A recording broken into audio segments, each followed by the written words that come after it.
Here's how to highlight text in a Microsoft Outlook email to make key information stand out. Click New Mail to open a new Compose window and write your message. Once your text is ready, select the word or phrase you want to highlight by clicking and dragging your mouse over it. Once selected, you have two quick ways to apply the highlight.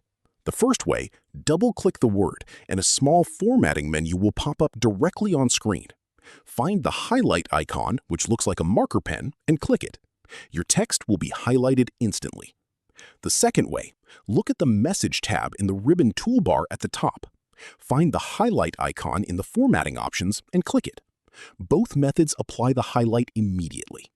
You can also click the drop-down arrow next to the highlight icon to choose a specific highlight color to match your style or make different sections stand out in different ways. If this helped you out, hit that subscribe button for more straight-to-the-point tutorials on Step by Click.